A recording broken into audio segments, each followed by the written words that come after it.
अस्सलाम वालेकुम। Chronic kidney disease या गुर्दे के प्रॉब्लम के मरीज़ अक्सर औक़ात हकीम के पास या होम्योपैथिक मेडिकेशन ज़रूर इस्तेमाल करते हैं, क्योंकि देखा गया है कि किडनी मरीज़ बहुत जल्दी परेशान हो जाते हैं, और ख़ास तौर पे वो पेशेंट जिनके गुर्दे बहुत ज़्यादा कमज़ोर हो, जिनको नेफ्रोलॉजिस्ट डायलिसिस या रीनल रिप्लेसमेंट थेरेपी या ट्रांसप्लांट के लिए एडवाइस करता है। तो हकीम या होम्योपैथिक के मेडिकेशन जब पेशेंट इस्तेमाल करता है तो अक्सर औक़ात रीनल फंक्शन हमारे पास आता है और कहता है कि मेरे गुर्दे का फंक्शन बहुत बेहतर हो गया है। तो मैं आगाह करना चाहता हूँ कि गुर्दे के मुख्तलिफ़ किस्म के टेस्ट होते हैं जो गुर्दे की सेहत के बारे में आगाह करते हैं, जिसमें से एक टेस्ट होता है जिसे हम क्रेटिनिन या यूरिया कहते हैं। इसके अलावा और बहुत से टेस्ट होते हैं जिसके साथ रिलेट करके हम बता सकते हैं कि आपका गुर्दा किस किस्म का है, किस लेवल का काम कर रहा है, जिसमें यूरिन कंप्लीट होता है, जिसमें पेशाब में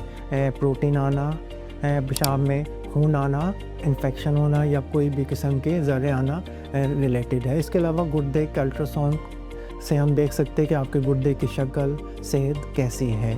इसके अलावा कुछ और इलेक्ट्रोलाइट्स और कुछ और टेस्ट होते हैं जिसको साथ रिलेट करके हम ये बता सकते हैं कि आपका गुर्दा बेहतर हो रहा है या ज़्यादा ख़राब हो गया है। हकीम या होम्योपैथिक मेडिकेशन सिर्फ आपके क्रेटिनिन पे अफेक्ट करती है। क्रेटिनिन मोस्टली 90% मसल में प्रोड्यूस होती है और 90% ये खारिज होती है गुर्दे से, लेकिन 5 to 10% ये आपके मैदे से या आंतड़ियों से भी खारिज होती है।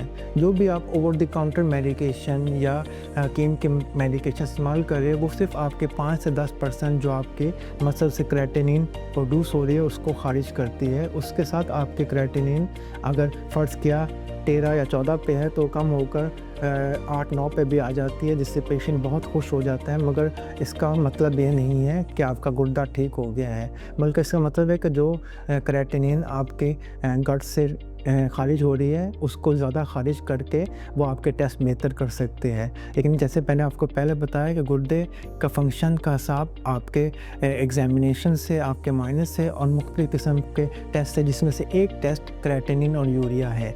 अगर आपका क्रेटिनिन कम भी हो रहा है लेकिन आपके टेस्ट बाकी ख़राब है तो इसका मतलब यह है कि आपके गुर्दे ख़राब हो रहे हैं। तो क्रेटिनिन एक इंडिकेशन देता है कि गुर्दे का फंक्शन कैसे है या गुर्दा कैसा काम कर रहा है। ये एक अकेला टेस्ट या एक अकेली अलामत नहीं है कि आपका गुर्दा सही या गलत या ख़राब काम कर रहा है। तो मेरी रिकमेंडेशन है कि अगर आपका गुर्दे का मसला है तो आप अपने नेफ्रोलॉजिस्ट या फिजिशियन को दिखाएं ताकि आपके बर वक्त आपके ट्रीटमेंट किया जा सके और आपको फ़र्दर आपको गाइड किया जा सके आपने फ़र्दर अपने गुर्दे या अपने ट्रीटमेंट के लिए क्या करना है। क्योंकि अगर आप ट्रीटमेंट नहीं कराएंगे और ओवर द काउंटर मेडिकेशन या हकीम की मेडिकेशन खाते रहेंगे तो उसकी वजह से जहर जिस्म में फैलता जाएगा, जिसकी वजह से आपको मुख्तलिफ़ किस्म के मसले हो सकते हैं, जैसे आपके मसल कमज़ोर हो सकते हैं, आपका वज़न कम हो सकता है, आप को भूख कम लग सकती है, आपको थकान हो सकता है और कभी कभी जानलेवा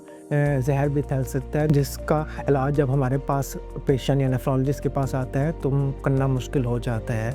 तो अगर आपको गुर्दे का मसला है तो अपने नेफ्रोलॉजिस्ट से रब्ता करें ताकि आपका बर वक्त इलाज किया जा सके और आपको बर वक्त गाइड किया जा सके। मेरा नाम डॉक्टर अहमद अयाज़ है। मैं consultant nephrologist and kidney transplant physician Jinnah medical complex से मुंसलिक हूँ और शाम 3 से 8 PM तक रोज़ाना क्लिनिक करता हूँ।